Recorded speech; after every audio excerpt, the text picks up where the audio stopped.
So I'm sorry I'm looking at my phone, but I'm just finishing up a Facebook fight. I'm just about done. You guys on Facebook? Is this like a Facebook place, right? So if you don't know, I'm an Italian by now. It took like 3 sentences before you figured that out, right? I'll tell you an Italian joke. How come Italians don't like Jehovah's Witnesses? Because we don't like any witnesses.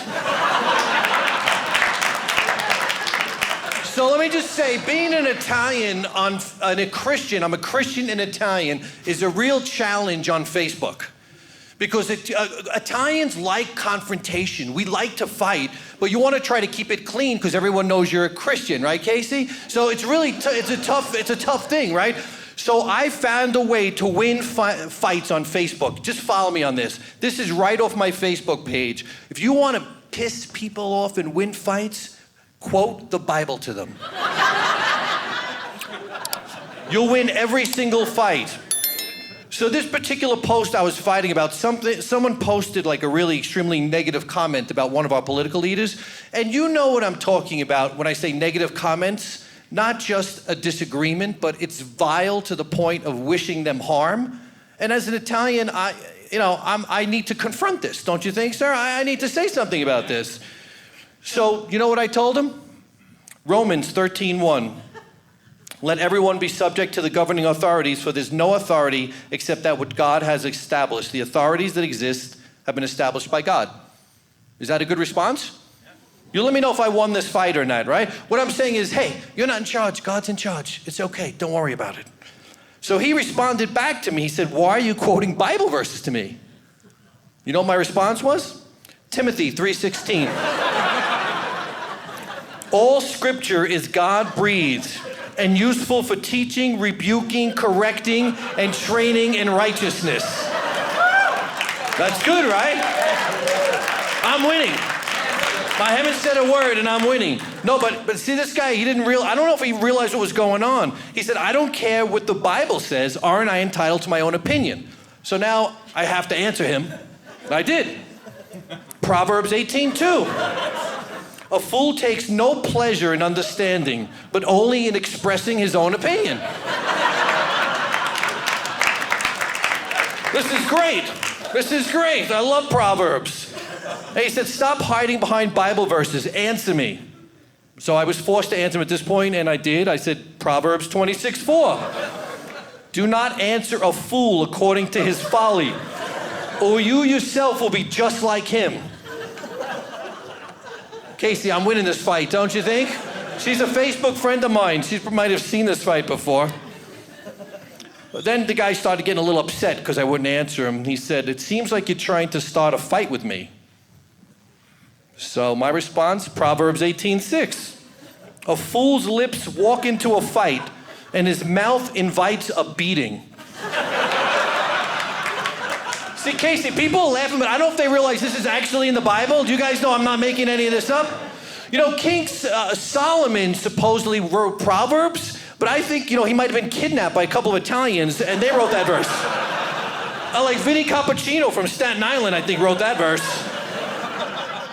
The guy got mad at me, says, F you, Parenti, with 3 exclamation points. So I said, James 5:12.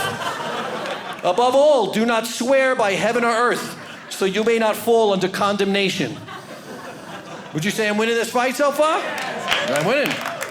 And then he said, Parenti, you could post all the Bible verses you want. I'm going to bash this guy every day on Facebook. So I said, Proverbs 26:11. As a dog returns to his vomit, so fools repeat their folly. I win. I win. Facebook's a funny thing. Like it's insane, but you can't look away. It's like a bad car accident driving by. Like you just can't look away. I think in the Facebook page, what they should do is have your IQ next to your page. This way, his IQ is 3. He's okay. I won't listen to a word he says. Won't you feel a little better if you know the guy has no IQ? I'm addicted to Facebook. You know what I do? I swear this is true. When I go to sleep at night, my phone's on vibrate, and I kind of scroll through Facebook, and then I just kind of fall asleep with the phone on my chest. And every time somebody posts a picture, I'm like, I like it. That's a good picture. Let's go. I like it. That's a nice piece of cheesecake. That's a nice piece of cheesecake. I like that. It's great. What is going on with social media? People can't get enough of social media. Soon, forget about Alcoholics Anonymous, Narcotics Anonymous. They're gonna have social media anonymous. They're gonna take people's phones away for like a couple of days and they're gonna walk around, I need a tweet. I just need a tweet, just a quick tweet. I gotta post something right away. So addicting. Isn't this addicting, this thing? I look at it a lot. I'm guilty of it. People just in general, just so addicted to their cell phone. You know how you can tell if someone's addicted? Steal their phone for like 5 minutes. It looks like, when they start looking for their phone, it looks like they're having an epileptic fit.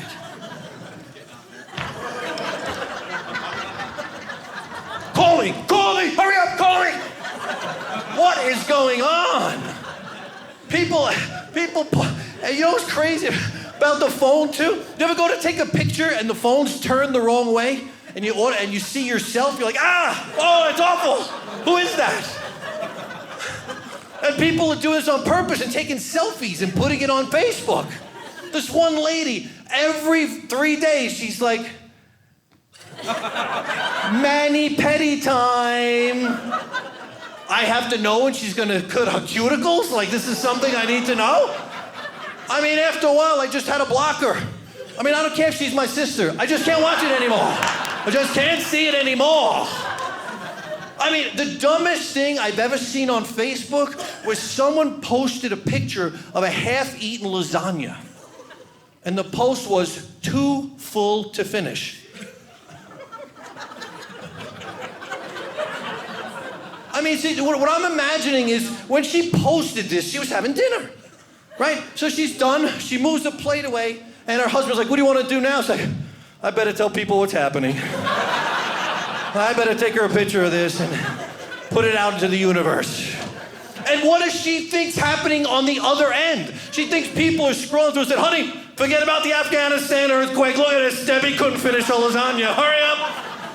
And why couldn't she finish the lasagna? She was too full to finish. Addicting. You know what it is? My son, my middle son says you get a little endorphin boost when you get like a text. So everybody, right, isn't it true? So you'll kind of like getting a text. You think it's something interesting, whatever it might be, right? So, I mean, I spent a lot of money for these phones. I have 4 kids, well, 3 kids, sorry, and my wife. It's $400. After the first one, you lose track. Don't worry about it. You'll find out. So, actually, I've been married I just celebrated our 30th, Casey. Would you believe 30 years? Crazy. Yep. They say the first 30 years are the hardest. That's what they say. You know, you have to keep the romance alive when you're married. So we go for long walks on the beach. She goes on Tuesday, I go on Thursday. You know, and she was hinting at me this year. She goes, you know, it's our 30th, you know, maybe we could renew our vows. I thought it'd be more romantic if we reversed our vows. She didn't like that idea, but then I told her the kids would disappear, and now she's all for it. So, 30 years of marriage. I have learned a few things about women, Casey. How many years you married now, Casey? 18. I've learned a few things about women. Now, you guys could agree with me or not, but what I've learned is women can't keep a secret. Now, there might be some exceptions in this crowd, and I'm okay if there are. My wife, you can't keep a secret. I can just tell by the way you're looking at me right now. She's like, oh, he knows. A lot of the guys don't know. Now, after the first 20 years, I didn't know. So a lot of guys here don't know. Let me explain how women keep a secret. As soon as you tell her the secret, you leave the house, she calls her friend. Call her. I have to tell you something. But you have to promise not to tell anyone. The next call, her friend Karen. Karen, I have to tell you a secret, but you have to promise not to tell anyone. A lot of women think if they tell somebody not to tell anyone, they're keeping the secret. That's not how it works. That's not how it works. Men can keep a secret because God made us differently. I'm not saying it's better or worse. I'm going to explain to you how a man does it in his brain. Because when you're telling him the secret, He's not even listening. Not even listening. By the time you're done telling him the secret, he hasn't heard a word you said. Secret is safe with us. Sorry. And the reason men can't keep secrets is because we can't remember anything. Like if you told me there's somebody outside ready to murder me after the show, I'd walk out of the show like, oh, it's a great show. Like an hour from now, I would forget. Women don't forget. They have women's amazing memories. Amazing. Once a week, my wife's like, oh, we gotta pray for Bob. He just got into a car accident. I'm like, oh, who's Bob?